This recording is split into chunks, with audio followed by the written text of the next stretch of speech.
और फिर उससे अगर जो 60 ब्रिगेड है, आपने 60 ब्रिगेड नहीं, उसका टर्म है ना टू रीच द डायग्नोसिस, मतलब पेशेंट को सस्पेक्टेड पल्मोनरी एम्बोलिज्म है and to reach the diagnosis what will you choose, ये वाला क्वेश्चन है जो केस पेपर में है। ये जो रीच वाली बात है ना, इससे मैंने भी काफी दिमाग खपाया है। मुझे तो इससे ये अंडरस्टैंडिंग हुई है कि किसी जगह पहुंचना हो तो कैसे पहुंचते हो ना, किसी रूट को फॉलो करते हो। तो इसी तरह आप थ्रोम्बोएम्बोलिज्म के डायग्नोसिस तक पहुंचोगे तो रूट को फॉलो करो, चेस्ट एक्सरे से स्टार्ट करो। मेरी अंडरस्टैंडिंग है ये, अब इसका तो कोई रेफरेंस भी नहीं है।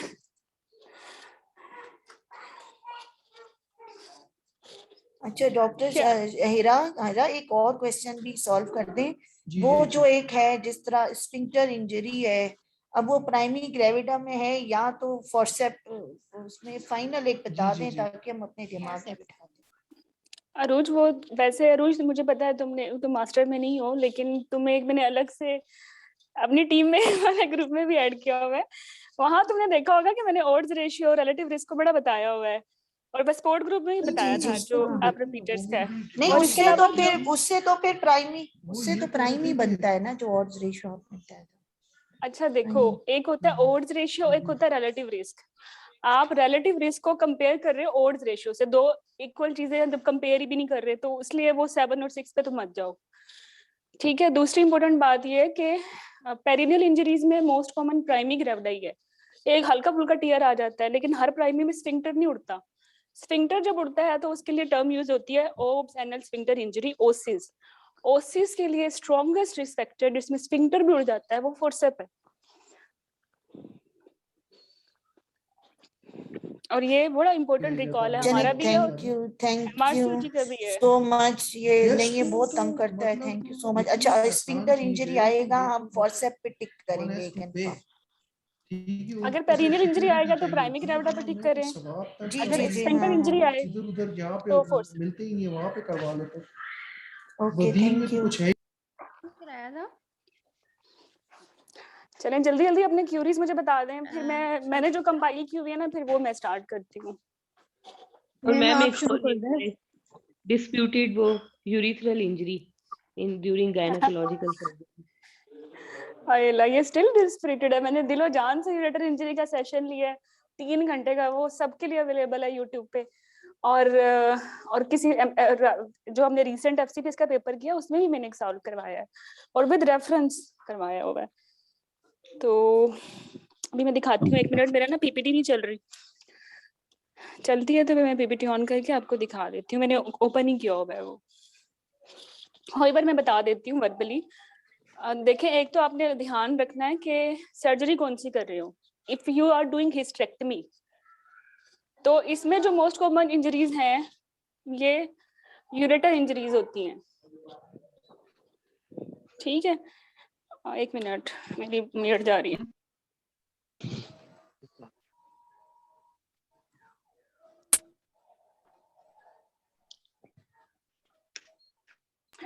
तो लोअर 1/3 में 52% इंजरीज होती हैं हिस्टेक्टमी करते हुए, और जब आप ओफ्रेक्टमी कर रहे हैं तो आपने लोअर थर्ड में क्या करना है, आप तो फिर ब्रिम पे खड़े हो, तो फिर वहां इंजरीज जो होंगी वो ब्रिम पे होंगी।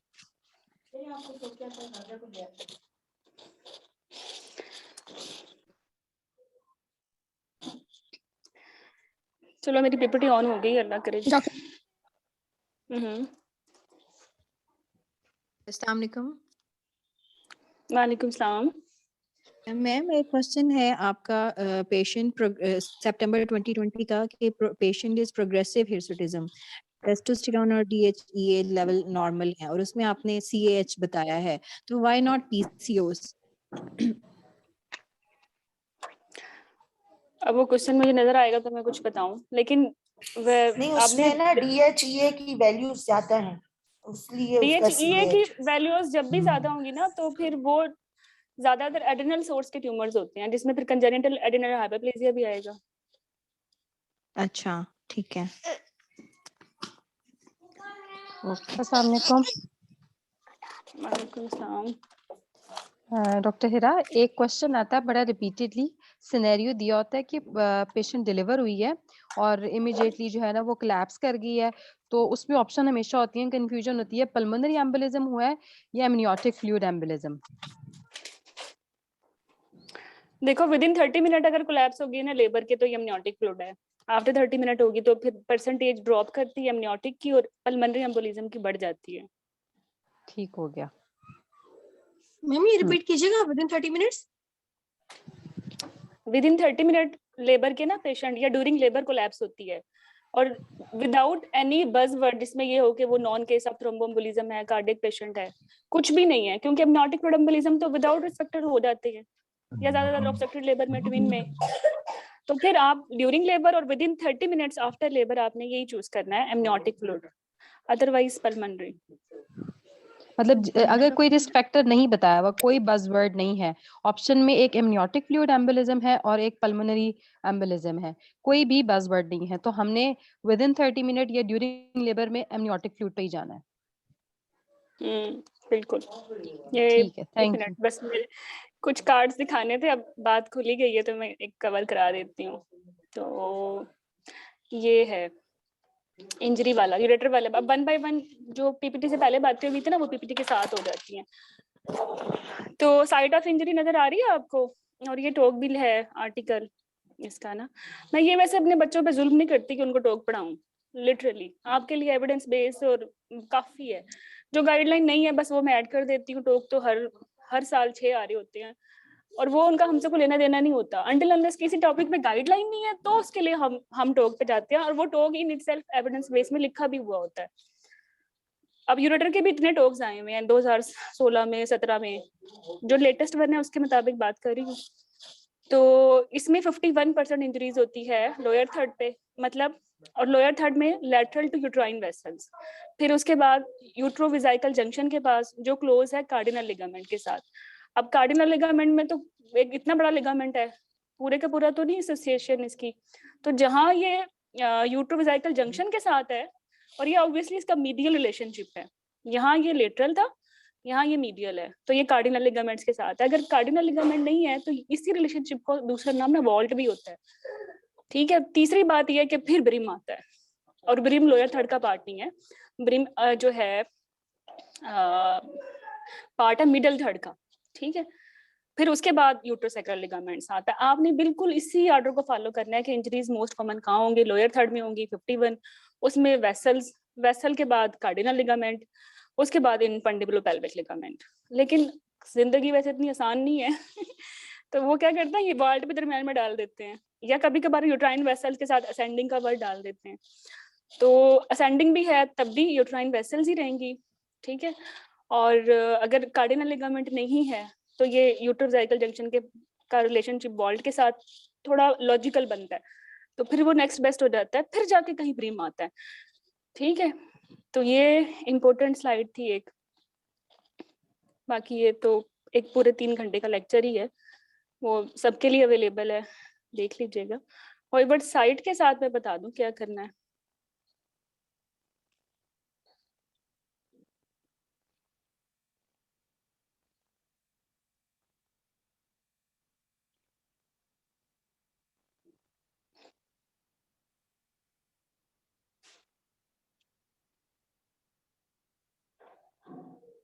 ठीक है। ये साइट है। अव्वल तो आपको पता हो कि लोअर थर्ड होता क्या है, अब मिडिल थर्ड होता क्या है। ठीक है। तो ये इनकी एनाटॉमिकल वो लिखी हुई है बातें कि हम किसको कहते हैं कि अपर थर्ड है रिलेशनशिप, कब कहते हैं हम लोअर थर्ड है। तो लोअर थर्ड तब शुरू होता है जब जो रिलेशनशिप डिस्टल यूरेटर का है। ठीक है। From iliac vessels to the bladder, ये जो रास्ता है ना ये आता है लोअर थर्ड में। एक कॉन्सेप्ट। दूसरा कॉन्सेप्ट है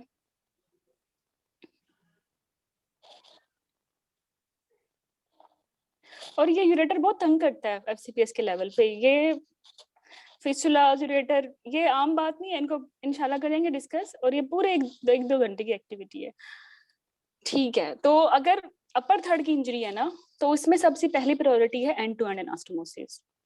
और मेरी बात सुने, ये सारे के सारे तब करने हैं जब कंप्लीट ट्रांजैक्शन हुई है, ये नहीं कि हल्की फुल्की इंजरी हुई है, हल्की फुल्की इंजरी चाहे अपर थर्ड में है, लोअर थर्ड में है, मिडल थर्ड में है, आपने कुछ नहीं करना, आप ऑब्जर्व करें यूरेटर वायबल है, थोड़े बहुत कंट्यूजन ब्रूज हैं, ग्रेड ऑफ इंजरी पहले भी हो चुकी है, इसी पीपीटी में आएगी, तो आपने कुछ नहीं करना, स्टैंड डाल दें और रिपेयर नहीं करनी। जब वो एक्सटेंसिव जो है डैमेज हुआ है या पूरा ही उड़ गया है, तो फिर ये 3 ऑप्शंस हैं कि अपर थर्ड में एंड टू एंड करना है, और जहां भी एंड टू एंड करना है उसको छोड़ना नहीं है, पेटेंट रखना है, स्टेंट डालना है, ठीक है।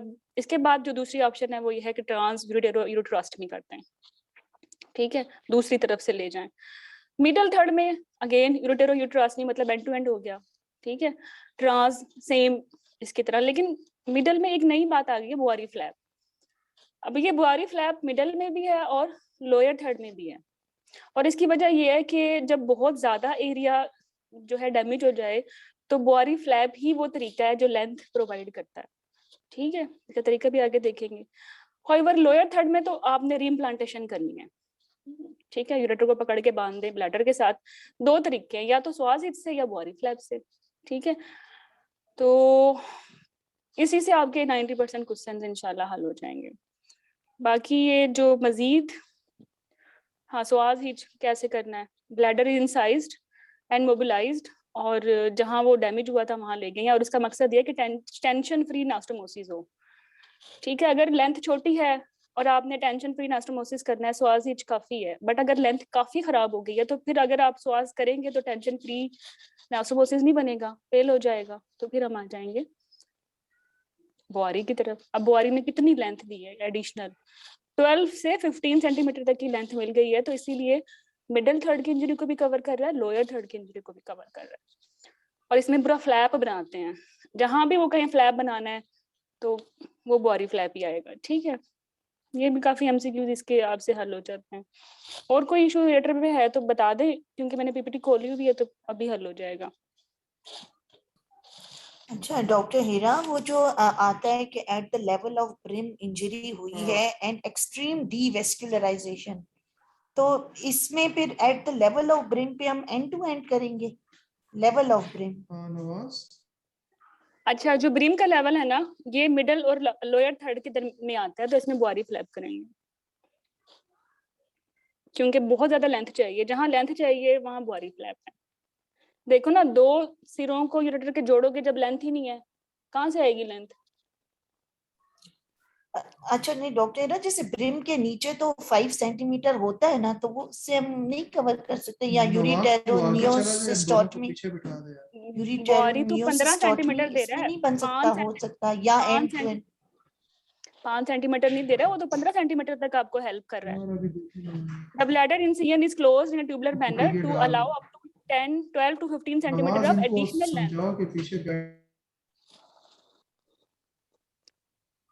हेलो, अच्छा डॉक्टर हीरा, अगर बिलो पेल्विक ब्रिम में फिर क्या होएगा? Below, ये मैं आपको बताती हूँ।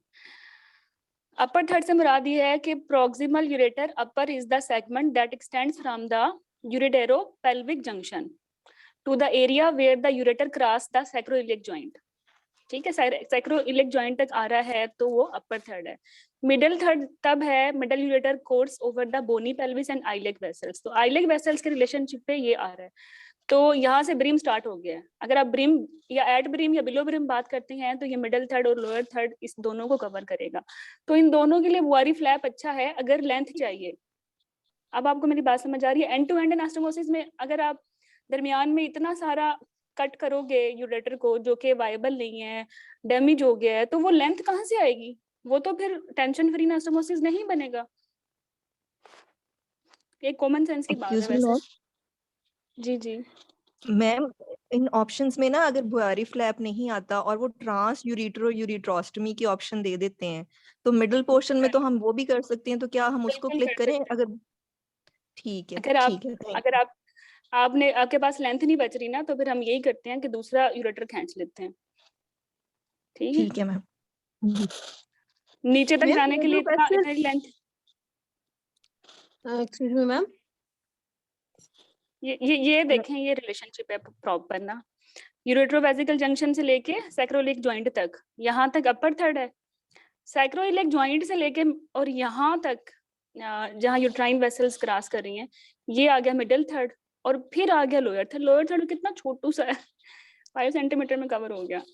तो बुआरी के लिए बुआरी मिडिल को भी देख रहा है, लोअर को भी देख रहा है।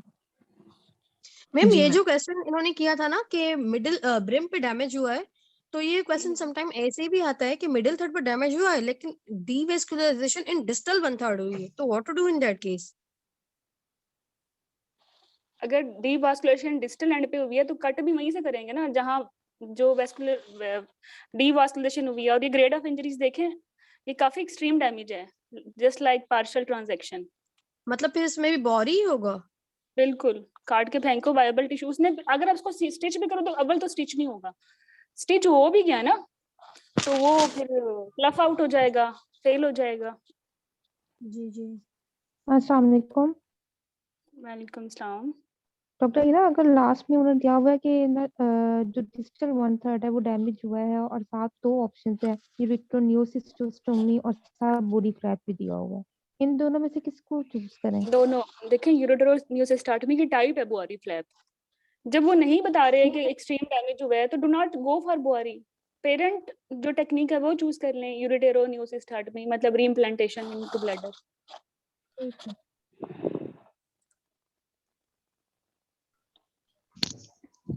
अस्सलाम वालेकुम मैडम। मैडम इस बात को दोबारा बताएंगी? देखें, अगर अब दोबारा क्वेश्चन पूछें, वो रीइम्प्लांटेशन वाला। लोअर थर्ड में जो है रीइम्प्लांटेशन करनी है, इसको कहते हैं यूरेटेरोनियोसिस्टोमी। इसका दूसरा नाम रीइम्प्लांटेशन है यूरेटर का इनटू ब्लैडर, और इसकी टाइप्स हैं बुआरी और स्वाज। अगर ये एक्सट्रीम डैमेज है तो बुआरी फ्लैप चूज किया जा सकता है, अगर ये एक्सट्रीम डैमेज नहीं है तो स्वाज कर लें। ठीक। बहरहाल जब बुआरी की बात की जाती है स्पेसिफिकली वो मेंशन करते हैं एक्सट्रीम डीवास्कुलराइजेशन, तो समझ आ जाती है कि तबाही मचा दी है। अच्छा देखिए, नीडल इंजरी हो गई है तो कुछ नहीं करना, ठीक है, नो एक्शन अंटिल। उन्होंने यही कहा था कि डिजिटल 1/3 पे एक्सट्रीम डीवास्कुलराइजेशन है और ऑप्शन में दोनों चीजें थी, बोरी और यूरेट्रोनियोसिस्टोमी। तो इस चीज पे उस वक्त डाउट आया था कि एक्सट्रीम का वर्ड भी वो यूज कर रहे हैं और बुआरी दे कर भी लें, दोनों चीजें। बुआरी कर लें। देखें, एक क्वेश्चन आता है ना जिसमें बच्चा जो है एम्बिगुअस जेनिटलिया के साथ पैदा होता है और हाइपोटेंसिव भी होता है, उसमें ऑप्शन में CH भी होता है और 21 हाइड्रोक्सिलेज एंजाइम डेफिशिएंसी भी होती है, दोनों ही ठीक है ना। लेकिन 21 ज्यादा स्पेसिफिक है क्योंकि इसी में ही जो है ना हाइपोटेंशन होती है, बाकियों में जो है वो हाइपर हो जाती है। तो फिर आपने बहुत स्पेसिफिक होके देखना है, ऑप्शन ही गाइड कर देती हैं कि व्हाट टू चूज। तो इसी तरह एक्सट्रीम डैमेज हुआ है तो गो फॉर बुआरी, एक्सट्रीम डैमेज नहीं हुआ गो फॉर स्वाज। स्वाज इजी है, फ्लैप बनाना आसान काम नहीं है। लंबा एनेस्थीसिया, लॉन्ग टर्म, लंबे एनेस्थीसिया के अपने मसले मसाइल। आप देखें ना, हमें पता है वॉल प्रोलैप्स हो जाती है मरीजों को, तो हमें तो यही चाहिए ना कि जब हम हिस्टेक्टमी कर रहे हैं तो वॉल प्रोलैप्स के साथ उसकी सैक्रोस्पाइनस लिगामेंट फिक्सेशन भी करते हैं, पर हम नहीं करते अनटिल अनलेस वो इंट्राइटस तक नहीं आती। ऐसा करने से फिर क्या होगा, फिर तो undue long time of anaesthesia और 100-200 मरीज अननेसेसरीली ट्रीट होंगे, है ना। इसी तरह हमारे की DSO भी डॉक्टर करते हैं। हिरा, उसमें श्वास नहीं था ना, उसमें बोरी और यूरेट्रोनियोसिस्टोमी था ना, तो इन तो दोनों पे इसलिए डाउट था। न्यूसिस्टोमी आपने ये एक्सट्रीम डैमेज नहीं ये है मैं तो कह रही थी न्यूसिस्टोमी। करे ना। हाँ देखो, एक्सट्रीम डैमेज ठीक है। नहीं है तो फिर सिस्टोटमी, बट एक्सट्रीम डैमेज है तो फिर कौन सी न्यूसिस्टोटमी है, तो बुआरी भी न्यूसिस्टोटमी, क्योंकि ब्लैडर ही को लेके जा रही हो ना यूरेटर के साथ। बहरहाल ये जो यूरेटर का पूरा लेक्चर है ना 3 घंटे का, प्लीज सबको बस कह रही हूँ आप सुन लेना, ओपन ग्रुप पे भी अवेलेबल है। अगर इसको सुन लोगे ना तो यूरेटर के जो मसले हैं कि पार्शियल ट्रांजैक्शन में क्या करना है, उसमें तो सिंपल स्टैंड डाल के फारिग। हाउएवर कंप्लीट हो गया तो फिर क्या करना है, किस लेवल पे कौन सी टेक्निक यूज हो रही है, और आपको सस्पेक्ट ही कब करना है कि इंजरी हो रही है या पाइलोनेफ्राइटिस है, ठीक है। तो वो सारे आपके क्वेश्चंस आपके हल हो जाएंगे। Do not sit in exam अगर यूरेटर अच्छा नहीं आता, क्योंकि 10-15 क्वेश्चन 2019 से लेके अभी जो रिसेंट पेपर हुआ है उसमें हमेशा आते हैं, और हमेशा नए तरीके से आते हैं। पढ़ाते तो मैं हमेशा ही दिलो जान से हूँ यूरेटर, तो लेकिन फिर भी जो क्वेश्चन रिपीट होता है उसमें ऑप्शन ऐसे थोड़ी बहुत चेंज कर देते हैं कि बच्चे परेशान हो जाते हैं, कुछ सही कर लेते हैं, कुछ फिर गलत भी कर लेते हैं। तो इसलिए वो सॉलिड 3 आवर्स का है तो लंबा लेक्चर, लेकिन सुन लेंगे तो फिर आपका ही फायदा है। यही लेक्चर है। ये कितनी पीपीटीज हैं इसकी, कोई है तो स्टार्ट ये कहाँ से हो रहा है? सिंपल एनाटमी से स्टार्ट हो रहा है, क्योंकि एनाटमी अच्छी आती है तो फिर यूरेटर अच्छा आता है। फिर उसमें इसकी जो है डीडीज है, इन्वेस्टिगेशन है स्टेप वाइज, और फिर कुछ टॉक की इम्पोर्टेंट बातें हैं, और फिर स्टेप वाइज बातें हैं किस लेवल पे क्या करना है। तो ये काफी लंबी पीपीटी है और एक्सप्लेन करने में अगर मैं अभी करूंगी तो फिर बाकी एक्टिविटीज रह जाएंगी। मैम ये तो इसलिए पीपीटी सेंड कर दीजिएगा ग्रुप पे। बिल्कुल, ये इस पीपीटी में जो इम्पोर्टेंट आपके एग्जाम ओरिएंटेड हैं वो आपको मिल जाएंगे स्मार्ट कार्ड्स में। और जब हम लाइव सेशन में दोबारा थ्योरी रिवाइज करेंगे तो उसमें यूरेटर भी दोबारा आएगा। तो ये चीजें इतनी दफा रिवाइज हो जाएंगी इस मास्टर क्रैश कोर्स में, तुम लोग पक जाओगे। चलो डॉक्टर हीरा तो आपने क्वेश्चन कराया था, इसको हम वाइंड अप कर रहे हैं ना यूरेटर को अब? हाँ जी जी। अच्छा, आपने क्वेश्चन कराया था एम्बिगुअस जेनिटेलिया के साथ, बेबी पैदा हुआ है एम्बिगुअस जेनिटेलिया, उसमें आपने कहा था कि फर्स्ट तो हमारा होता है कि फिजिकल एग्जामिनेशन है, उसके बाद जो है ना आपने कहा था कि स्कैन करना है, लेकिन उसमें यह है कि कैरियोटाइपिंग इम्पोर्टेंट नहीं है, स्कैन हमारे लिए क्यों इम्पोर्टेंट है? जब हमें कैरियोटाइप पता चलेगा XY है या XX, हम स्कैन पे उसे गोनेड्स वगैरह वो बीच में है नहीं है, हमें ये तब कैसे पता देखो चलेगा कि ओवरीज अगर हैं? वो कहते हैं ना डेफिनेटिव, तो फिर तो कैरियो ही है ना, जान छूट गई। अगर वो कह रही है बच्चा अभी पैदा हुआ है ना, अभी इनिशियल क्या करना है, तो इनिशियल कैरियोटाइपिंग नहीं है। इनिशियल यही है कि अगर डिहाइड्रेटेड है तो फटाफट सीरम इलेक्ट्रोलाइट्स करवाओ, बच जाए वो, ठीक है, या फिर अल्ट्रासाउंड करा लो, क्योंकि अगर यूट्रस एब्सेंट है ना तो CH आउट हो गया है, काफी सारी मुसीबतें आउट हो गई हैं डिहाइड्रेशन वाली, इमरजेंसीज वाली। होइवर अगर यूट्रस मौजूद है तो फिर ये 90% विद एम्बिगुअस जेनिटेलिया CAH ही है, और इसमें फिर ऑब्वियसली एम्बिगुअस जेनिटेलिया डेफिनेटली तो कैरियोटाइपिंग ही आएगा, बट एडिशनल आप फिर CH का भी वर्कअप कराओगे। जो स्टेप वाइज अप्रोचेस हैं वो हमारे लिए इम्पोर्टेंट होती हैं। डेफिनेटिव जो मैंने कुछ एल्गोरिदम्स भी देखे थे, उसमें भी यूं ही था, एल्गोरिदम्स में भी कैरियोटाइपिंग वो डे 1 पे करा रहे हैं, स्कैन और MRI वगैरह का उन्होंने रोल बताया कि ये बाद में कराना है, कि आपने कैरियोटाइपिंग को करके उसके बाद उधर स्कैन क्या कराना लिखा है। हुआ था कि अगर बच्चा डिहाइड्रेटेड है तो कैरियोटाइपिंग भेजो, व्हाई नॉट सीरम इलेक्ट्रोलाइट्स? नहीं, वो तो हमारा आ जाएगा ना, थॉरो फिजिकल एग्जामिनेशन नो, सबसे पहले आ जाती है, उसमें हम देखिए साइंस हाइड्रेशन देखते व्हेन हैं। वी आर सेइंग कि एम्बिगुअस जेनिटेलिया एग्जामिनेशन स्टेप हो चुका है, जी ठीक है, तो बस वो स्टेप से पकड़, आपने देखना है आप एल्गोरिथम के पे खड़े कहाँ हो, ऊपर नहीं, मतलब आपने ऊपर नहीं जाना, आपने नीचे ही आना है। आपको फाइंडिंग्स बता दी हैं, लेबल कर दिया एम्बिगुअस जेनिटेलिया, फिर आप इन्वेस्टिगेशन पे जाओ, और उसमें इनिशियल पे ultrasound make sense. However initial का वर्ड नहीं है, डेफिनेटिव सबसे अच्छा, तो वो तो फिर कैरियोटाइपिंग ही है। अच्छा मैम, एक क्वेश्चन आता है जिसमें कहते हैं कि स्टाफ ने बेबी रिसीव किया है, उसको जेनेटिलिया समझ नहीं आ रहे, तो she want to know, she want to let the attendants know, तो उसमें भी कैरियोटाइपिंग था, इज इट ट्रू? बिल्कुल, आपने लेबल करना है कि ये इसकी जेंडर क्या है, तो कैरियोटाइपिंग तो मस्ट है, अब कैरियोटाइपिंग मस्ट है, आप तुक्का नहीं मार सकते। पेशेंट के लिए अननेसेसरी क्यूरियस हो जाएगा, फैमिली में बात फैल जाएगी कि समझ ही नहीं आ रहा, बेटी है बेटी बेटी करते रहोगे फिर बेटा निकलेगा। तो फिर अब जब आपने फाइनल वर्डिक्ट देना है तो it will be at karyotyping. Ma'am इसकी रिजल्ट कब तक आती है कैरियोटाइपिंग की, कि हम अभी उसको बता सकते हैं? यार 48 आवर में आ जाते हैं, डिपेंड करता है किस मेथड से कर रहे हो। अगर हाइब्रिड वो फिश मेथड से कर रहे हो तो with in 48 our.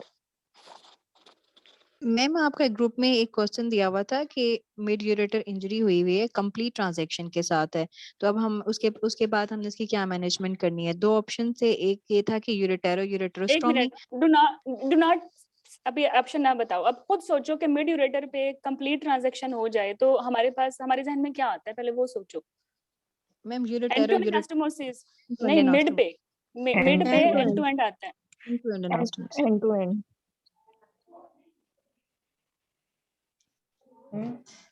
Yes ma'am, अगर एंड टू एंड। तो एंड टू एंड मिल गया कहीं भी वो देख लें, अगर उसके साथ स्टैंड लिखा हुआ है वो अच्छा है, अगर end to end plus stand plus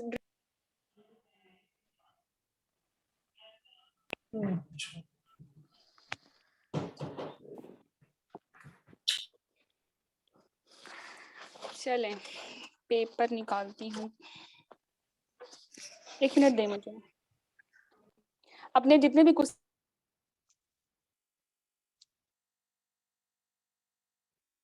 hello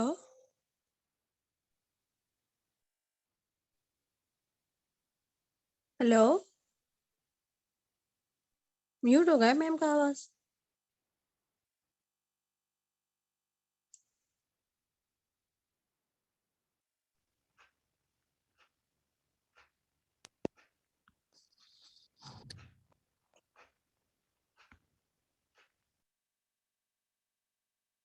hello ji ji ji ma'am आ रही है ना? हाँ हाँ अब आ रही है।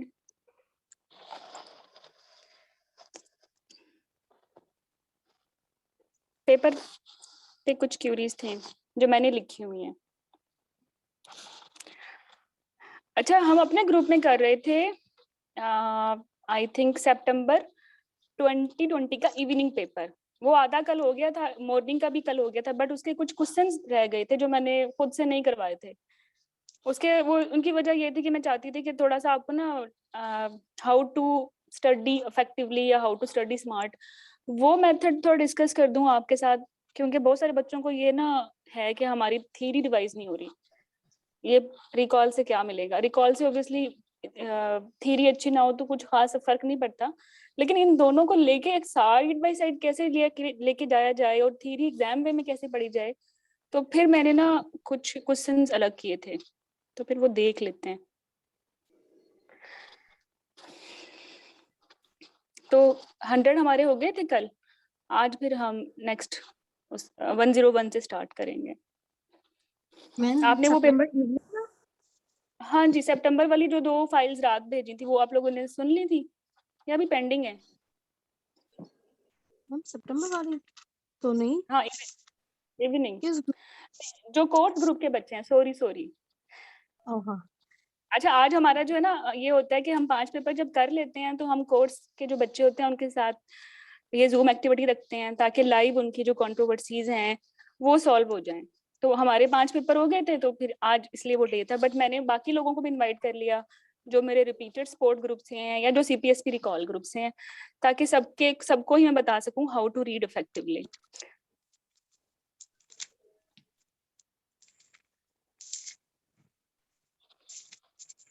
सही।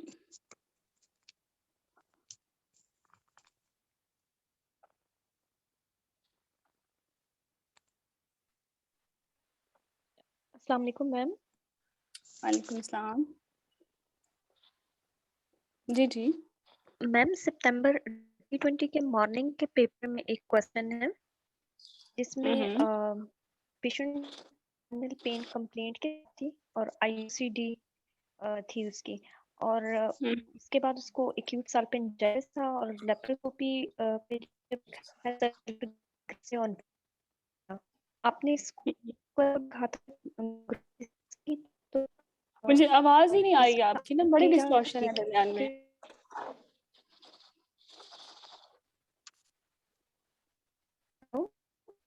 जी जी, मैंने कहा मुझे ना आवाज ही नहीं आई, थोड़ा दोबारा रिपीट करेंगे? मैम एक क्वेश्चन था, लेप्रोस्कोपी हुई थी इसमें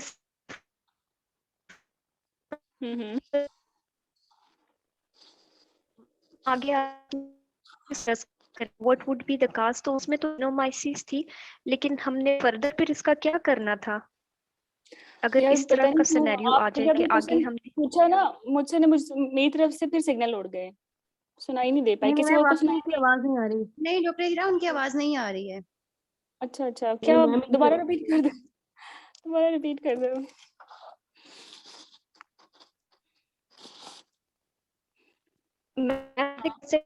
कि आगे अगर इस हम क्या करेंगे, तो एक्टिनोमाइसिस की वजह से ना, एक्टिनोमाइसिस की वजह से अगर IUCD अंदर पड़ा हुआ है, यही अच्छा देखो, जी जी यही वाला है। आईयूसीडी अगर अंदर है ना और आपके पास पेशेंट आई है, आपका फर्स्ट स्टेप उसको निकालना नहीं होना चाहिए। फर्स्ट स्टेप तो हिस्ट्री लें, उससे पूछें भाई एलएमपी कब थी, क्वाइटस कब हुआ है, कल परसों ही हुआ है, आईयूसीडी भी निकाल देंगे तो प्रेगनेंसी हो जानी है। ठीक है, ऐसा भी नहीं करना। फॉरन एंटीबायोटिक्स दें उसको। इफ शी वो ठीक हो जाए within 48 hour 72 hour, you may think to leave it there. अगर नहीं ठीक होती तो फिर आप निकाल दें, और साथ ही इमरजेंसी कॉन्टेक्ट। एसिम्प्टोमेटिक है फिर भी हम एंटीबायोटिक देंगे? सिम्टोमेटिक सुना है मैंने। अगर एसिम्टोमेटिक है तो फिर कुछ नहीं करना। एसिम्टोमेटिक एक्टिनो को हम कुछ नहीं कहते। अच्छा कुछ क्वेश्चंस हैं, ये जरा इनको देख लें। कि पेशेंट अगर हाइपर मोबाइल यूरेथ्रा है तो स्ट्रेस टेस्ट क्या होता है? कफ कराते हैं ना जब एग्जामिनेशन पे, तो यूरिन लीक हो जाता है, ये स्ट्रेस टेस्ट भी बोलते हैं, तो फजूल, बट कभी कभार इसको बोनी स्ट्रेस टेस्ट भी बोलते हैं। तो बोनी के साथ ना दो चीजें आती हैं पेपर में, बोनी स्ट्रेस टेस्ट, ठीक है, फॉर हाइपर मोबाइल यूरेथ्रा टिक करने के लिए, और ऑब्वियसली 90% वो स्ट्रेस इनकॉन्टिनेंस करता है तो सही है। एक होता है बोनीज 3 स्वैब टेस्ट, ये फिस्टुला का इनिशियल स्टेप होता है। फिस्टुला का बेहतरीन टेस्ट तो सिस्टोस्कोपी है। तो ये एक आप लोगों ने मुझसे क्यूरी पूछी थी। दूसरा ये था कि RH नेगेटिव है, प्राइमी है, और बंदा जो है वो पॉजिटिव है, तो बेस्ट टाइम बता दें सिंगल प्रोफाइलेक्सिस का। आप देखें स्टेप वाइज तो हमें पता है कि 30 वीक्स पे आइए रेड अप देना है, बट जब बेस्ट की बात हो तो वो at the time of delivery best होता है। यही वो टाइम है जब 90% पिटोमेटर्नल हेमरेज होनी है और आपने इसको न्यूट्रल करना है। ठीक है, तो इट इज नॉट इमीडिएट, तो आफ्टर डिलीवरी होना चाहिए विद इन 72 आवर। और अगर 72 आवर अलग से है और इमीडिएट आफ्टर डिलीवरी अलग से है, तो फिर इमीडिएट आफ्टर डिलीवरी जो है वो उसमें भी बेस्ट है, बिकॉज उन्होंने पूछा ही बेस्ट है। ओके तो एक ये थोड़ी सी एक्सप्लेन करनी थी बात। बाकी फिसलो के कार्ड्स करेंगे तो ये समझ में मजीद आ जाएगा हमें कि एक पेशेंट है। जी जी समझ नहीं ये आया। वाला दोबारा बता दीजिएगा, ये इमीडिएटली डिलीवरी वाला प्लीज। मैं वो लिख रही थी आप। ये ना पिछले क्रैश कोर्स में ना इस क्वेश्चन ने बहुत दिमाग खराब किया था सबका। वो कहते थे कि 30 वीक्स पे आई है तो आप अभी दे दें इमीडिएट रेड अप के लिए। तो मेरा क्वेश्चन ये था कि भाई बेस्ट टाइम तो नहीं है ना, और सिंगल प्रोफाइलेक्सिस ही देना है। मतलब आपके पास ऑप्शन है कि रेड अप दो, आपके पास ऑप्शन है कि at the time of delivery दो, तो उनमें से बेस्ट क्या है? रेड अप से 2% बेनिफिट होगा और 90% बेनिफिट होगा at the time of delivery देने से। तो सिंगल प्रोफाइलेक्सिस और बेस्ट के साथ फिर आपको क्या लगता है? At the time of delivery हमने चूज करना चाहिए ना। और उसमें भी अगर हम बेस्ट चूज करें ना, वैसे तो विंडो पीरियड 72 आवर है, बल्कि 10 डेज भी है, और एक्सट्रीम सिचुएशन में 28 डेज भी है, लेकिन इमीडिएटली आफ्टर डिलीवरी इन सब में बेस्ट है। आपके पास 5 की 5 ऑप्शन अगर ठीक भी हैं, तो यहाँ एग्जामिनर आपसे चाहता है कि choose only the bestest one. ठीक है, जैसे अभी हमने बात की थी बेस्टेस्ट की कैरियोटाइपिंग वाली, या वो एम्बिगुअस जेनिटलिया हाइपरटेंशन में 21 वाली। तो हालांकि वो सब बातें ठीक ही थी, लेकिन जब बेस्टेस्ट की बात हो तो फिर आपने सबसे जो है अच्छी चॉइस चूज करनी होती है। अब कर लिया, आपका हो गया ये वाला मसला हल, आगे चलें। मैं मतलब 2C होगा ना, इमीडिएटली होगा ना? हाँ इमीडिएटली, बिल्कुल। पहले ये था कि हम सोच रहे थे कि विद इन 24 आवर, लेकिन विद इन 24 आवर में भी इमीडिएटली बेहतर है। और ये ना रेफरेंस गाइडलाइन का ही है, आपको जो है वो जो कंट्रोवर्शियल क्वेश्चंस वाला ग्रुप है उसमें ये मिल भी जाएगा विद रेफरेंस। अच्छा, मिड यूरेटर इंजरी हुई है व्हाइल डूइंग हिस्टेक्टमी। अब मिड यूरेटर में तो end to end with stent होना चाहिए ना। ठीक है, सिर्फ ओनली एंड टू एंड तो नहीं आएगा। अब है तो ये भी ठीक है, तो वो भी ठीक, लेकिन विद स्टेंट सबसे बेहतर है, तो इसलिए चूज कर लें।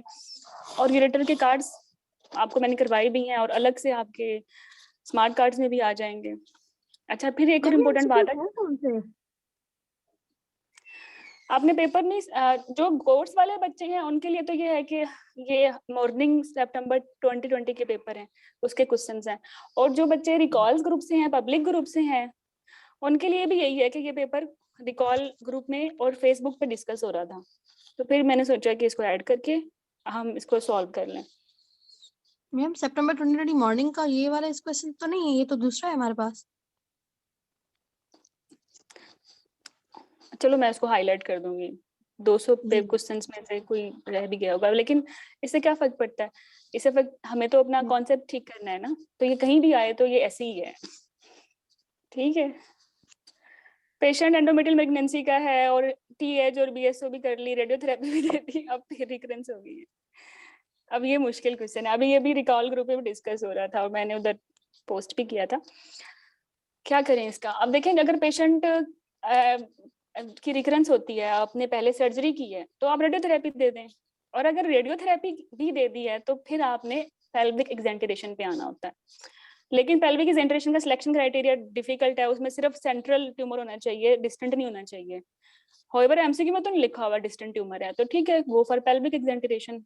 अगर लेट्स सपोज हम कहेंगे इधर उधर मेट्स भी बिखरे पड़े हैं, तो फिर एक्सेंटरेशन को कोई फायदा नहीं है, फिर आप पैलिएटिव।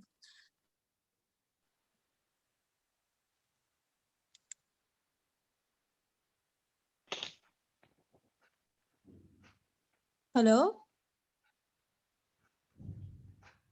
हेलो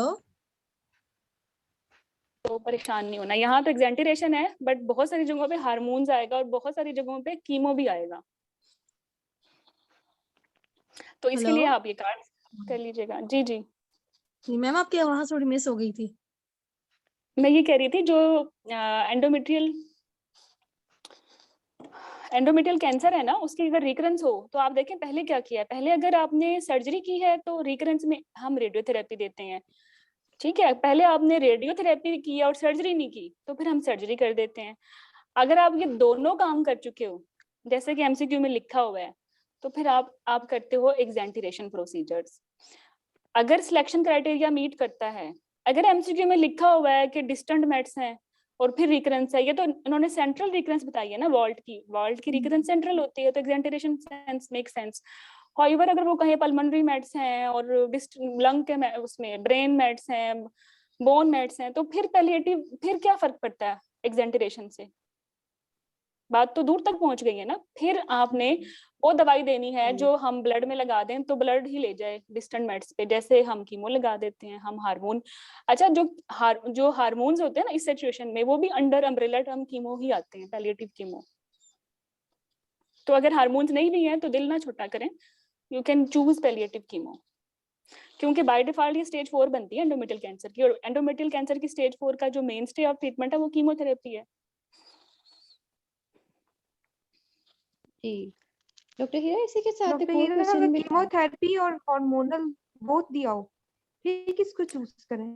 अगर सिर्फ पल्मोनरी मेट्स हैं और पेशेंट इकोग अच्छा है तो हार्मोन्स दें। अगर पल्मोनरी मेट्स भी हैं और इतने सारे और मेट्स भी हैं, बड़ी मिजरेबल सिचुएशन है, तो फिर कीमो दें।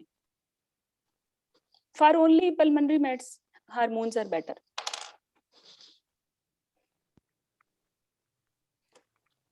डॉक्टर हीरा, इसके साथ एक और क्वेश्चन भी था जिसमें था कि एंडोमेट्रियल कार्सिनोमा विद एंडोसर्वाइकल इन्वॉल्वमेंट। अच्छा, एंडो सर्वाइकल इन्वॉल्वमेंट स्टेज 1 ही है भाई। एंडो सर्विक्स है, एक्टो सर्विक्स है, ये सारी की सारी ग्लैंड्स हैं, जब तक ये स्टेज 1 ही है। अगर स्पेसिफिकली स्ट्रोमा आता है तो स्टेज 2 है, और जब स्टेज 2 आती है ना तो फिर हम रेडिकल हिस्टेक्टमीज करते हैं, जैसे कि तो टीएच डॉक्टर बीएसओ। हीरा, ये जो इस क्वेश्चन में एंडोसर्वाइकल इन्वॉल्वमेंट आप है क्वेश्चन में हमारे पेपर में, तो एंडोसर्वाइकल आप कह रही है ना कि हमने वैसे बुक में भी लिखा हुआ है कि एंडोसर्वाइकल ग्लैंड की बात हुई है, तो एंडोसर्वाइकल इन्वॉल्वमेंट आपने लिखा हुआ है इसके साथ, और आपने इसमें कहा है कि रेडिकल हिस्टेक्टमी करनी है, फिर तो ये अगर हमारी स्टेज 1 बन रही है तो फिर हम नहीं रेडिकल नहीं, क्यों कर रहे हैं? Radical no no no no no, stroma आएगा तो फिर रेडिकल करें, और ये मैंने ऐड किया है अभी डिस्कशन में ठीक कराने के लिए। मेरी पीपीटी उड़ गई, ठीक पता है, नहीं इस लाइट चली गई है। बिल्कुल, चलिए मैं इसको यहाँ से कराती हूँ। काइंडली मैम एक और चीज के जो एक्स्ट्रा फेशियल है ना, जो सिंपल टी है जो बीएफ है मैम, इसके लिए एक्स्ट्रा फेशियल का जो ये वर्ड है इसको थोड़ा सा एक्सप्लेन करें। एक्स्ट्रा फेशियल हिस्टेक्टमी होती है जिसमें आप यूट्रस निकालते हो प्रॉपर और सर्विक्स ही पूरी निकालते हो, लेकिन वाल्ट नहीं निकालते। अभी मैं कार्ड्स कहाँ चले गए?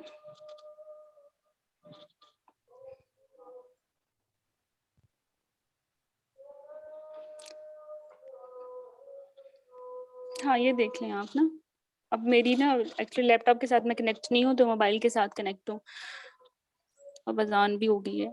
You can take screenshot of endometrial cancer, किस स्टेज में क्या करना है। मैम काइंडली इसको एक्सप्लेन कर दें, एक्स्ट्रा फेशियल और पाइवर। देखो एक्स्ट्रा फेशियल में वाल्ट नहीं निकालते, सिंपल स्टेक्टमी कहते हैं, इसे पाइबर वन भी कहते हैं। ना वाल्ट निकालते, ना पैरामीट्रियम निकालते, ना लिम्फ नोड्स निकालते।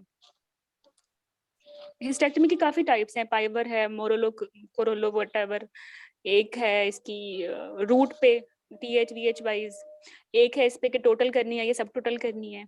अगर टोटल में अगेन आ जाती है extra facial, intra facial, pan hysterectomy पे बीएसओ भी कर देते हैं। ठीक है, तो जनाब अब स्ट्रोमा जहाँ इन्वॉल्व होगा ना, तो उसमें आपने पाइवर 2-3 मतलब रेडिकल करनी है, लिम्फ नोड्स भी निकालने हैं और ब्रेकियोथेरेपी भी देनी है। अगर लिम्फ नोड्स पॉजिटिव आ जाएं तो फिर एक्सटर्नल बीम रेडियोथेरेपी भी देते हैं। ठीक है, तो ये मैं बताना चाह रही थी। अच्छा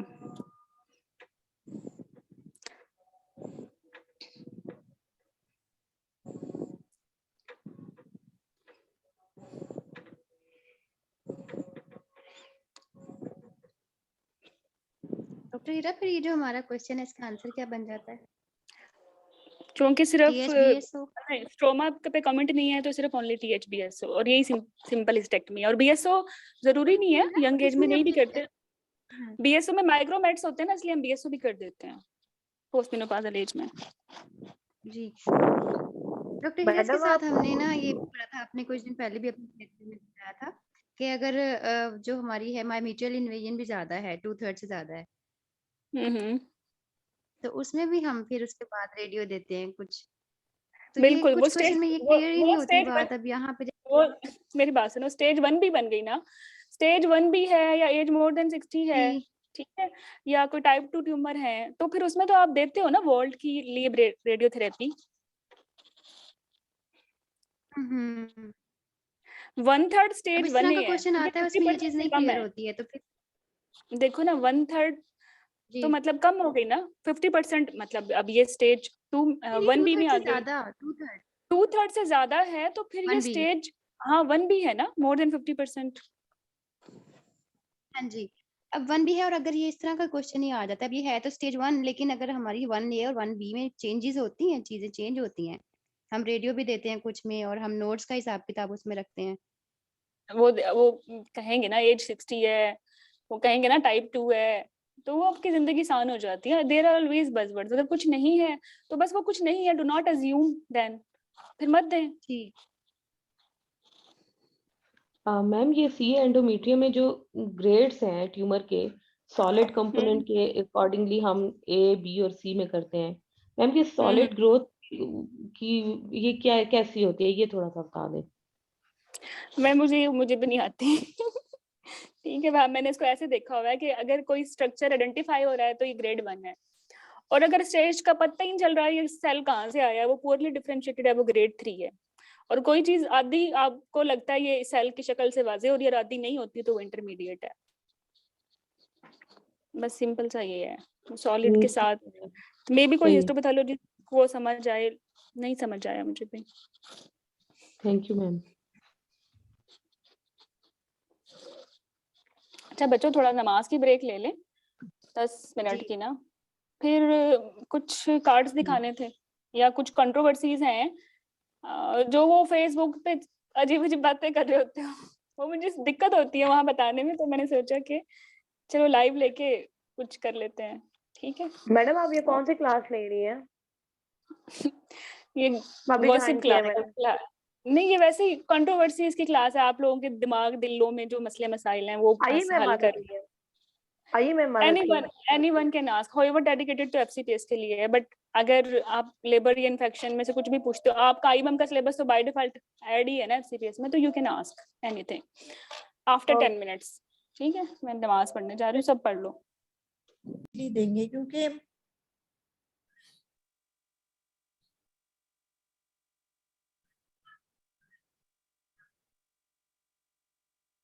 हेलो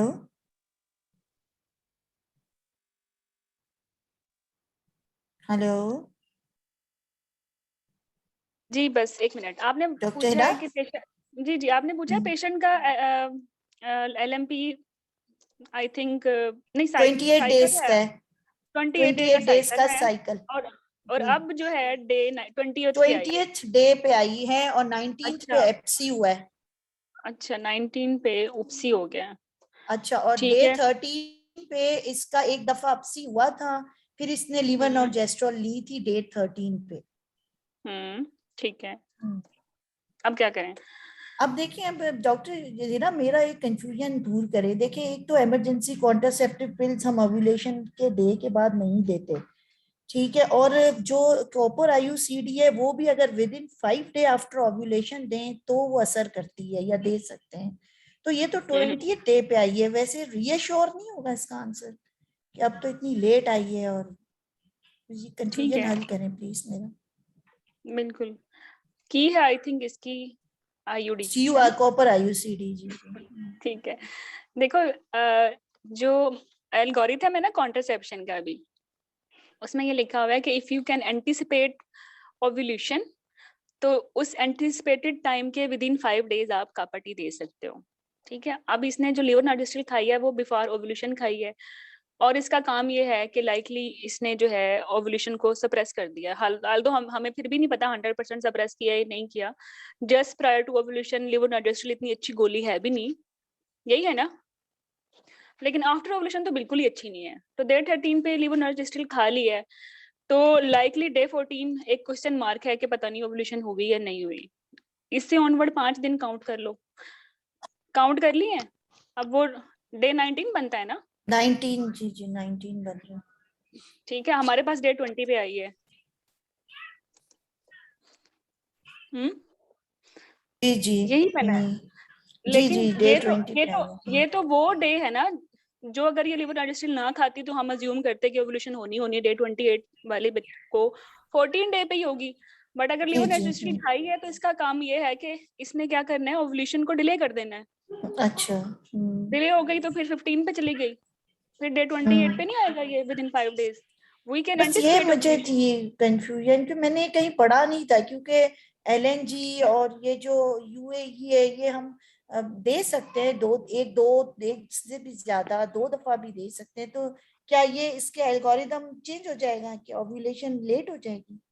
कंफर्म मुझे करना था क्योंकि मेरे नॉलेज में नहीं थी ये चीज। एक्चुअली एविडेंस बेस में ये लिखा हुआ है कि if you can anticipate day of ovulation you can give after 5 days as well.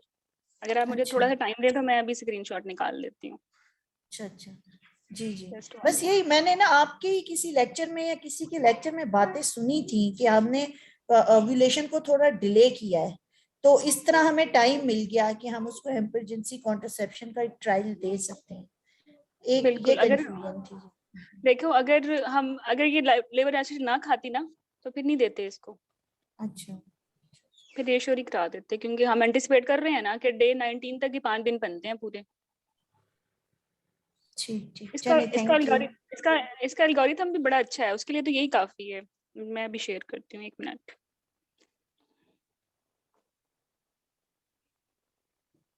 अच्छा, एक डॉक्टर इरा एक और भी क्वेश्चन था जो आप बार बार सॉल्व करती हैं, सबको बताती हैं, वो कि एक्रीटा में अगर प्लेसेंटल बेड ब्लीड कर रहा है तो बेस्ट हिस्टेक्टमी, और अगर नेक्स्ट आए तो उसमें क्या होगा? कि बेस्ट तो हिस्टेक्टमी ठीक है एक्रीटा की, और प्राइमरी ग्रेविड है। अच्छा, एक्रीटा जो है ना वो टाइपिंग है मॉर्बिड एडेरेंट प्लेसेंटा की, जिसमें आप प्लेसेंटा को समहाउ रिमूव कर सकते हो, है ना, क्योंकि पार्शली एम्बेडेड होता है मायोमेट्रियम में, अनलाइक इन क्रीटा इन परक्रीटा। तो एक्रीटा वालों में ऑप्शन ये होती है कि या जहां से एडेरेंट है वहां से आप कट कर दो और पार्शियल रिसेक्शन करके उसको आप जोड़ दो दोनों यूट्रस को, ठीक है। बट स्टिल हो हम इसमें जो है हिस्टेक्टमी की ऑप्शन नहीं बनती, स्ट्रेट फॉरवर्ड। अगर आप ये सोचें कि प्लेसेंटा समहाउ आउट हो गया है और सिर्फ बेड यूज कर रहा है तो आप प्रेशर दोगे इसको बेड से यूजिंग ना हो, तो हम इसमें टेम्पोनेट रख सकते हैं। आल्दो रेफरेंस पुअर है इसका, है ऑक्सफोर्ड, मुझे इतनी खास पसंद नहीं है ऑक्सफोर्ड, लेकिन still in this situation packing can be done. अच्छा लेकिन अगर ये डॉक्टर इनक्रीटा हीरा अगर ये तो मतलब इनक्रीटा का सिनेरियो होता है ना, या परक्रीटा का, उसमें कोई रोल नहीं है। उसमें भी दो अच्छा ऑप्शंस हैं। अगर ब्लीडिंग हैवी हो रही है तो चाहे प्राइमी है तो क्या करें, बचाना है माँ को हिस्टेक्टमी। माइल्ड ब्लीडिंग है या आपको पता है पहले इनक्रीटा है परक्रीटा है, तो फिर आप प्लेसेंटा छोड़ दो। तो अब डॉक्टर हीरा फिर बेस्ट भी हमारा क्या होगा? अगर पैकिंग है तो हम बेस्ट पैकिंग ही चूज नो करेंगे। No, best packing never best. Best फिर हिस्टेक्टमी 20% उसकी इमरजेंसी लेप्रोटमी बाद में रिस्क होगा, ये बेस्ट नहीं है। अच्छा ये बस कंजर्वेटिव अच्छा मसला है जिसमें वो पेशेंट चाहती है हर हाल में कि उसकी जो है यूट्रस बच जाए, नली पैरिटी, और बहुत सारी सिचुएशंस आपको एमसीक्यू में ऐड करके दी जाए। अच्छा लेकिन अच्छा अगर वो ऐड कर भी देना तो बेस्ट फिर भी हिस्टेक्टमी है क्रीटा में। अच्छा अच्छा अगर नेक्स्ट आया और पैकिंग का ऑप्शन आया तो हम पैकिंग को चूज करें। वी कैन चूज पैकिंग, लेकिन प्रीविया में तो अच्छा पैकिंग ही करनी है स्ट्रेट फॉरवर्ड। नहीं एक्रीटा मैडम नहीं एक्रीटा नहीं ओनली एक्रीटा में थोड़ा डाउट है ना, वही ग्रे एरिया आ गया ना। एक्रीटा में आपके पास क्योंकि चॉइस डॉक्टर हीरा वो आप कह रही है ना कंजर्वेटिव तो है मेजर्स के, ठीक है मायोमेट्रियल रिसेक्शन कर ली या ट्रिपल पी प्रोसीजर हो गया, पैकिंग तो अब समझे खत्म ही हो गई ना, एक ओल्ड सी थी बात जो अब खत्म। बिल्कुल खत्म, ये बिल्कुल ओल्ड खत्म है। क्वेश्चन है इसलिए हमें ये मुश्किल हो रही है, this is a old question, इसलिए ये हमें शायद मुश्किल लग देखो रहा है इसको अरूज, मुझे नहीं पता कि ऑप्शंस में क्या है। मैं अपनी अभी ऑप्शंस देखूंगी तो बताऊंगी। मे बी हम पैकिंग ही ना करें, हम ट्रिपल पी पे जाएं। सबसे अच्छी बात तो ट्रिपल पी है ना। नहीं ये ऑप्शन तो नहीं था ना, ना डॉक्टर ना ट्रिपल पी है ना मायोमेट्रियल रिसेक्शन है, एक शायद वो डीवेस्कुलराइज इंटरनल आइलिड लाइगेशन है। आप किसी और से पूछ लें, उनको याद हो गए कि नहीं एक हिस्टेक्टमी देखो था। प्लेसेंटा का बेड कब नजर आएगा, जब प्लेसेंटा आउट हो जाएगा। जी जी एक्रीटा में अगर बेड का वर्ड है तो फिर प्लेसेंटा ऊपर नहीं है, और जब बेड है नीचे और वहां से ब्लीडिंग हो रही है तो फिर पैकिंग ही अच्छी ऑप्शन है। अच्छा या ओवरसीइंग करें सारे साइनसिस को और पैकिंग करें टैम्पनॉड बेस्ट। मैम मैंने ये क्वेश्चन अच्छा अभी खोला है, ये क्वेश्चन एग्जैक्टली ये लिखा हुआ है कि primary gravida with accreta bleeding from placenta best is packing और हिस्टेक्टमी। ये तो अब देखो हिस्टेक्टमी ना, हो गया अब तो बेस्ट। हिस्टेक्टमी है ना, अब तो बेड है ही नहीं। लेकिन मैम मैडम मैम नेक्स्ट का प्राइमरी है। बताया, एक नेक्स्ट भी है मैं डॉक्टर एक नेक्स्ट का भी है कि उसमें पैकिंग का एक और क्वेश्चन है, ये तो बेस्ट वाला बता रही है ना, एक और क्वेश्चन है जिसमें उसका आंसर पैकिंग है कि प्राइमरी ग्रेविडा है और what is the next, what is initial, what is the first, ये वाली चीज है ना। एक मिनट देखो, अगर प्राइमरी ग्रेविडा भी है तो क्या करें, है तो क्रीटा ना, और प्लेसेंटा से ब्लीड कर रही है, और ब्लीडिंग प्लेसेंटा में कंजर्वेटिव ऑप्शंस नहीं होती, उसमें कंजर्वेटिव ऑप्शंस होती हैं जिसमें ब्लीडिंग नहीं हो रही होती है, मिनिमल हो रही होती है। अब एक तो क्रीटा ऊपर से वो ब्लीड कर रही है, उसको फिर आप तमाशे कर रहे हो। मर जाएगी। अच्छा मतलब नहीं भले वो प्राइमरी डॉक्टर हो कुछ भी हो, बेस्ट होगा तो हिस्टेक्टमी होगा, ऐसे ना। देखो अब इसमें नेक्स्ट भी हिस्टेक्टमी है, अब कोई ऑप्शन ही नहीं है, आगे खाइए पीछे कुआं है। अच्छा प्लेसेंटल बेड भी, अच्छा इसमें नेक्स्ट भी हिस्टेक्टमी है अगर ब्लीड कर रहा है प्लेसेंटा। देखो क्रीटा बता रहे हैं और ब्लीडिंग बता हाँ रहे जी हैं और बता रहे हैं अच्छा प्लेसेंटा ही सोर्स है, तो क्या आप इसमें कंजर्वेटिव मेजर्स करोगे? देखो कंजर्वेटिव मेजर्स फिर भी कर सकते हैं अगर हमें पता हो कि ब्लीडिंग जो है ऐसी हल्की फुल्की सी, वो तो होनी हर एक में ही होती है, तो कंजर्वेटिव मेजर्स। मैम ये क्वेश्चन जो डॉक्टर अरूज कह रही हैं ये इस तरह दिया हुआ है, primary gravida with accreta bleeding from placental bed next best, तो उसमें हिस्टेक्टमी या फिर यूट्राइन पैकिंग। डॉक्टर इसके अलावा तीन और कौन से ऑप्शन है? नहीं पैकिंग का रोल नहीं है, पैकिंग का रोल है प्रीविया में।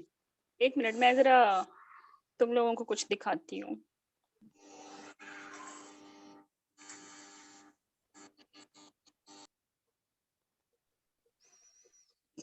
मेरी पीपीटी तो पता नहीं चली गई है, मैंने बहुत सारी चीजें तुम लोगों को दिखाई थी, लेकिन लाइट नहीं है, और लाइट नहीं है ना फिर लैपटॉप भी नहीं चलता।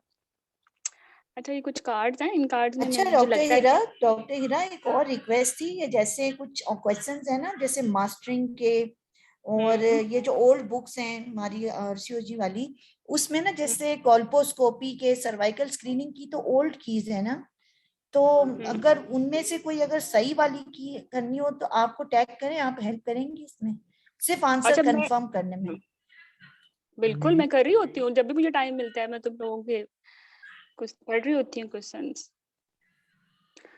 एक मिनट, ये मैं प्रीविया वालों का और एटोनी वालों का ना मैंने बनाया तो था, बस जस्ट एक मिनट। पीपीएच, हाँ ठीक है। पीपीएच अब वो कहते हैं अगर प्रीविया की वजह से, हाँ अच्छा अगर प्रीविया की वजह से है ना, तो ये स्क्रीनशॉट लिया हुआ है, पढ़ भी सकते हैं सबसे ऊपर। डिलीवरी ऑफ द यूट्रस में improve visualisation, bleeding with the placenta previa at this stage is most trouble, क्योंकि लोअर सेगमेंट कॉन्ट्रैक्ट नहीं होता। तो वेरियस स्ट्रेटजीज हैं, प्रीविया की बात कर रही हूँ। प्रीविया में स्ट्रेटजीज क्या हैं? अब देखिए प्रीविया में काज एटोनी नहीं है, मेन काज तो ये है कि वो लोअर सेगमेंट पे प्लेसेंटा आके नॉर्मली आ गया था, जो आपने रिमूव किया है तो वो बैड ब्लीड कर रहा है। तो फिर आप क्या करेंगे? नंबर 1 पे ओवर सीइंग करेंगे इंडिविजुअल ब्लीडिंग वेसल्स की, मतलब छोटी छोटी वेसल्स को पकड़ेंगे। लेकिन अगर बहुत ज्यादा ब्लीडिंग हो रही है और छोटी वेसल्स नहीं पकड़ी जा रही, या जो है एक हेमाटोमा यूट्राइन आर्टरी की साइड पे है और यूट्राइन आर्टरी नहीं पकड़ी जा रही, तो फिर यहाँ इंटरनल आइलेक लगा दो। ये मैं बताऊंगी बाद में, इसका रेफरेंस भी है। होइवर स्टेप वाइज चलें प्रीविया में, तो सबसे पहले क्या करना है? ओवरसीइंग, और दूसरे नंबर पे पैकिंग है। बैलून सबसे अच्छा है, इन्फ्लेट कर दें इसको डाल के। फिर आप एटोनिक के मेजर्स पे भी आ जाएं, F2 अल्फा लगा दें इंट्रा मायोमेट्रियल, और माइजो रख दें रेक्टल, ठीक है। फिर आप एम्बोलाइजेशन टेक्निक्स पे आ जाएं यूट्राइन आर्टरी की, ठीक है, और फिर वो सिस्टेमिक वेस्कुलराइजेशन कर दें। तो ये प्रीविया का बिल्कुल इसी तरह आपने बाय हार्ट देखना है कि आप कौन से एल्गोरिथम पे या स्टेप वाइज अप्रोच पे खड़े हुए हो। लाइक ये कि सिर्फ अभी आपने स्टार्ट ही किया है तो स्टार्ट विद ओवरसीइंग कर चुकी हो और माइल्ड स्पर्टर्स हैं तो पैकिंग कर दें। हैवी स्पर्टर्स हैं, सोर्स नहीं मिल रहा, तो फिर आपने क्या, इनिशियल पूछ रहा है तो फिर स्टेप वाइज डीवास्कुलराइजेशन, मतलब यूट्राइन लगाओ, ओवरी लगाओ, इंटरनल आइलेक लगाओ। सिंगल बेस्ट पूछें, डायरेक्ट इंटरनल आइलेक लगा दो, ठीक है। तो इसी तरह फिर आप इस एल्गोरिथम को फॉलो कर लें। ये प्रीविया का हो गया। अब है ligation of internal iliac arteries, ये कैसे लगाते हैं, इसका फायदा क्या है? इससे ये नहीं होता कि एकदम से मिरेकल हो जाएगा। इससे एवरेज जो पल्स प्रेशर है ना वो कम हो जाता है, ठीक है। और जब आपको मेन छोटी छोटी वेसल्स ना मिल रही हो, ब्लीडिंग हैवी और सिंगल बेस्ट स्टेप लेना हो, तो फिर यही है ना कि टब में जहां से पानी आ रहा है वही सोर्स बंद कर दो, बजाय इसके कि छोटी छोटी टूटियां ढूंढते रहो। सिंगल बेस्ट वो हो जाता है। फिर ट्रिपल पी क्या होता है? ये ट्रिपल पी कंजर्वेटिव मेजर है प्लेसेंटा एक्रीटा में। प्लेसेंटा एक्रीटा में अगर लेट्स सपोज आपको पता है या नहीं पता और इंट्राऑपरेटिवली डायग्नोज हो गया कि एक्रीटा है, तो कंजर्वेटिव मेजर्स आप इनक्रीटा, परक्रीटा, एक्रीटा तीनों में कर सकते हो अगर मैसिव ब्लीडिंग नहीं है, ठीक है। तो उसमें फिर हम स्टार्ट करते हैं ट्रिपल पी प्रोसीजर से, मतलब पेल्विक डीवास्कुलराइजेशन, और जहां से वो सेपरेट नहीं हो रहा वहां से आप उसको वो सेगमेंट को एक्साइज करके रिपेयर कर दो। ये ट्रिपल पी होता है। अच्छा, अब ये एटोनी का है, प्योर एटोनी का। अब वो प्रीविया और एक्रीटा का नहीं है पीपीएच। इसमें आपने कॉल फॉर हेल्प से स्टार्ट हुए हो, आपने वो क्या किया है, एयरवे, ब्रीदिंग, सर्कुलेशन, अगर वो शॉक में है, मेडिकल मैनेजमेंट में यूट्राइन मसाज किया है, सेंटो लगाई है, एडिशनली उसमें माइजो भी रख सकते हैं, अर्गट भी दे सकते हैं अगर हाइपरटेंसिव नहीं है, ठीक है। उसके बाद हो गई फेल। अब अगर फेल हो गई है तो फिर थिएटर ले जाओ, और पहला स्टेप क्या है, EUA करो, एग्जामिनेशन अंडर एनेस्थीसिया करो। अब ये वाला स्टेप भी होता है अक्सर जगहों पे, हम डायरेक्ट टेम्पोनॉट पे चले जाते हैं, तो फिर हमें EUA करना है, फिर टेम्पोनॉट पे जाना है, ठीक है।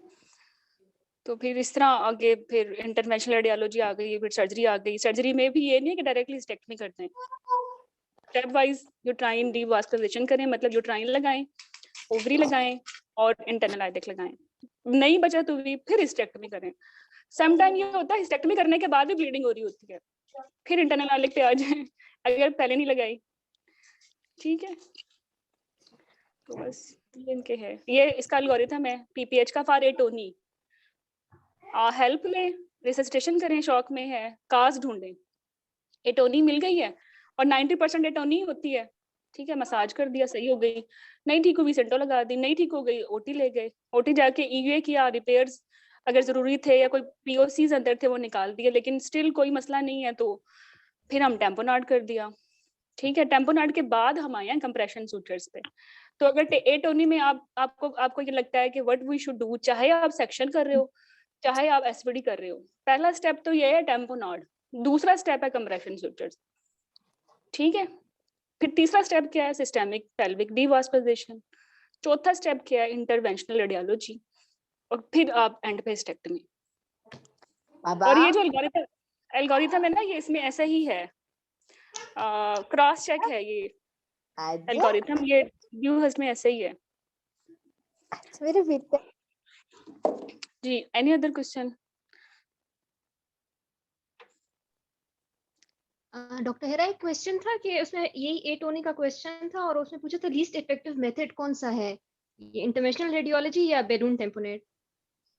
अब इंटरवेंशनल ही होगा ना।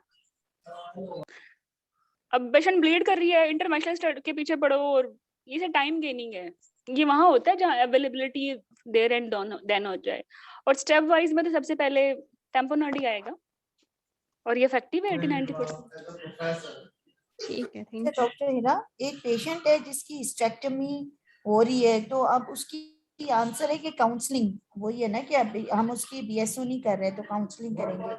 हमारे एग्जाम में आया था हिस्टेक्टमी विथ बीएसओ, तो उसके क्या करेंगे, एचआरटी देंगे?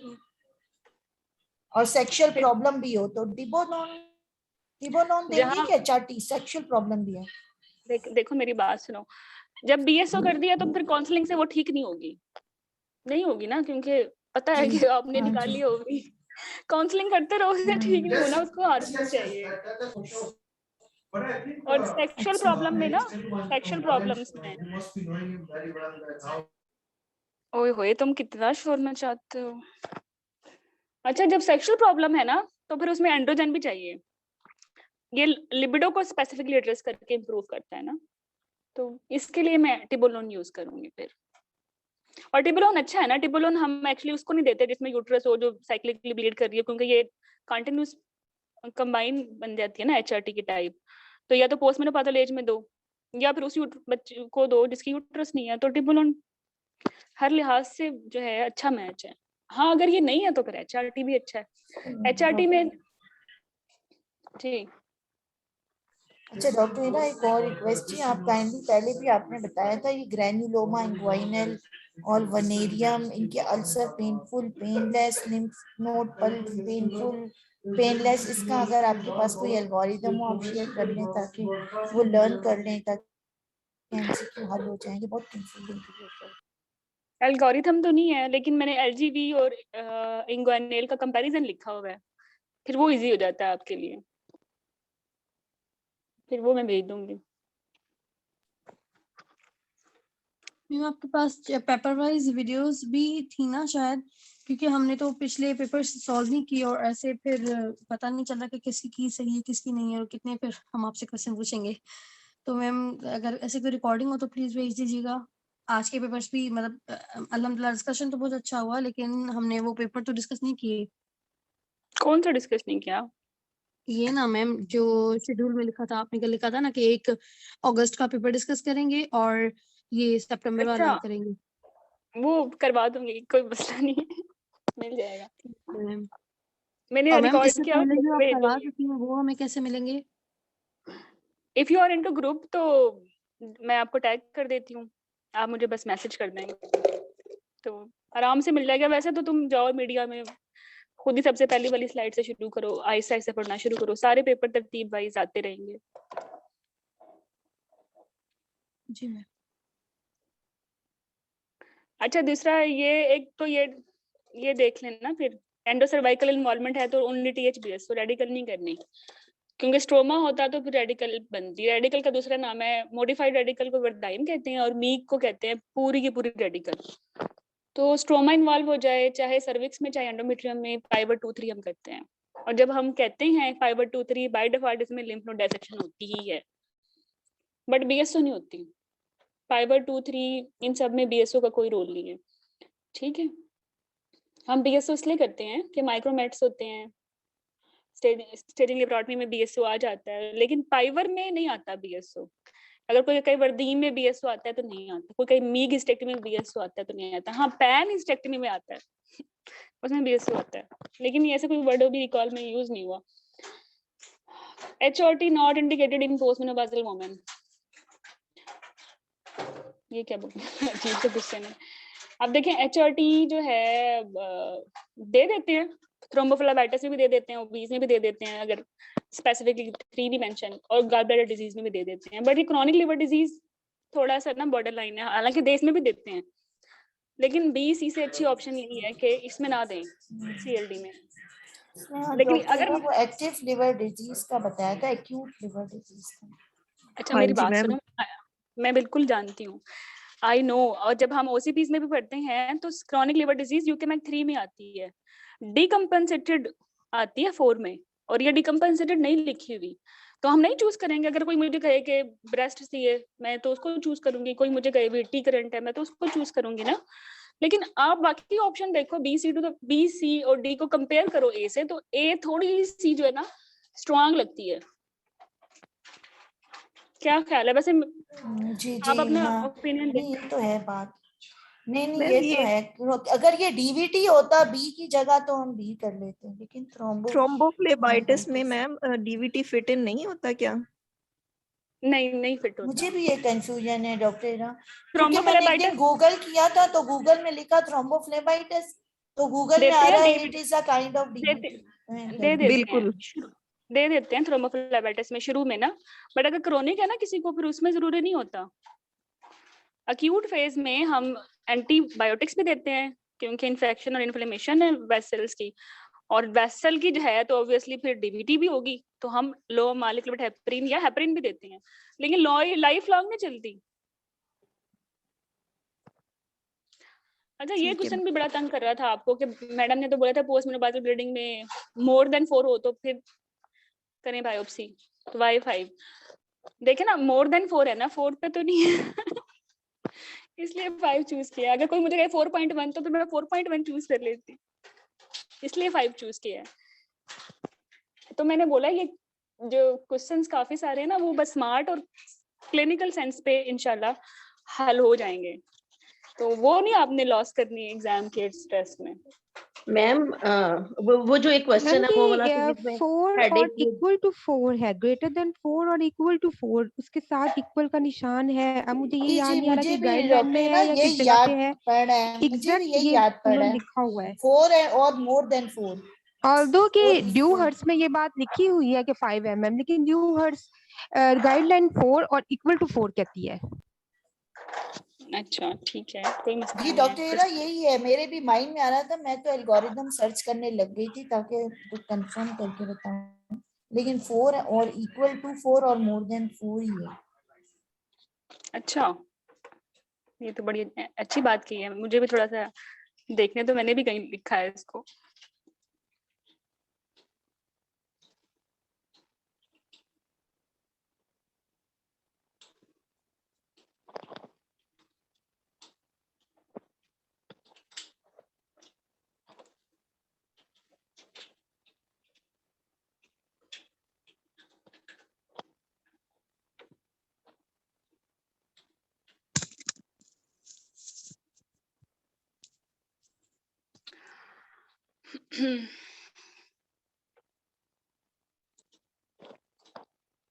यार मेरा एल्गोरिथम मुझे ये नहीं पता कि ये रीसेंट है या नहीं, मे बी आपका रीसेंट हो, बट ये RCOG का एल्गोरिथम है, और इधर उन्होंने ये भी लिखा हुआ है कि हाँ जी मोर देन 4 पे बायोप्सी करनी है।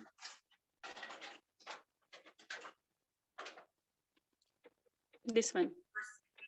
अच्छा जो डॉक्टर हीरा आपसे शेयर करूंगी अगर मुझे मिला कुछ तो।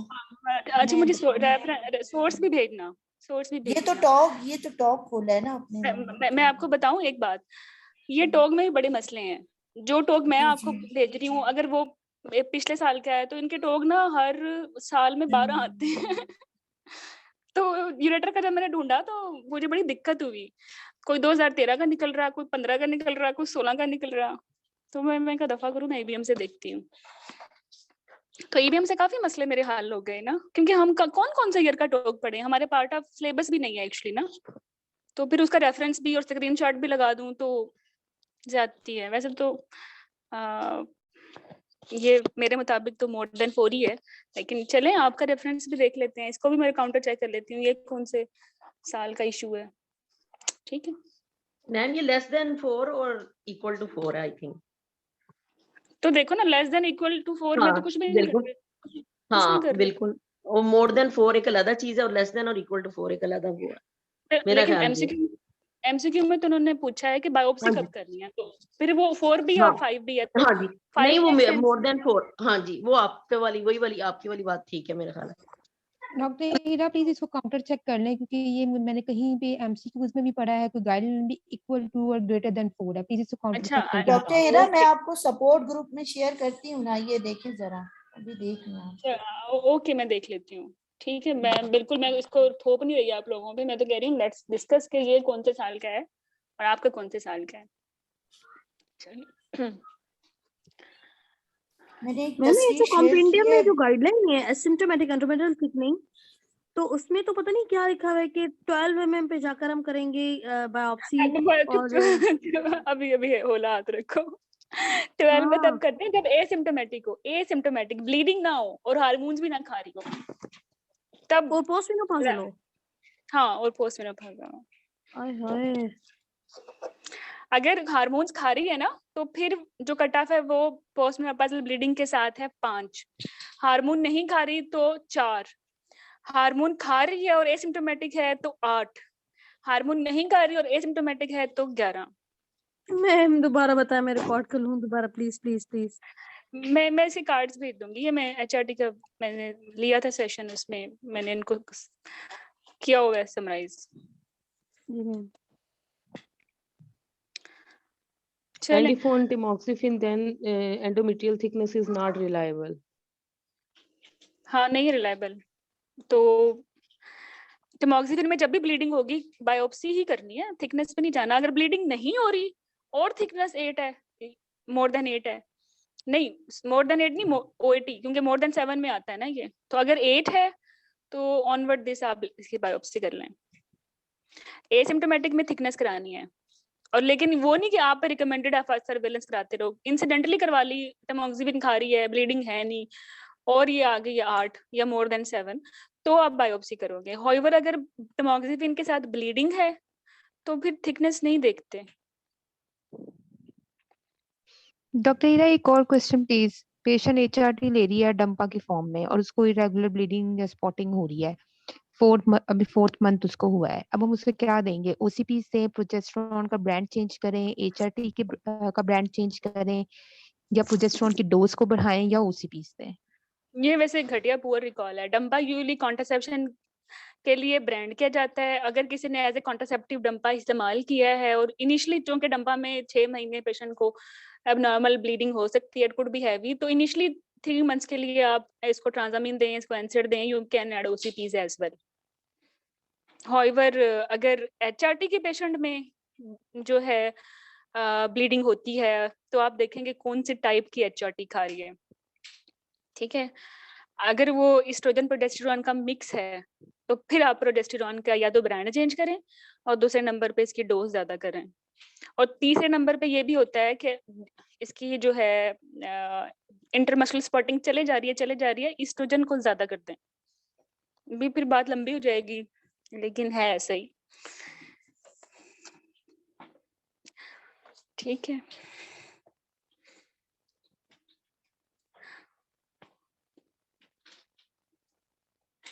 कुछ क्वेश्चन करा दूं, मेरा भी मसला हल हो जाएगा। मैंने रिकॉर्ड तो करनी ही है, ये आज मैंने ये पेपर भेजना था, कर लें?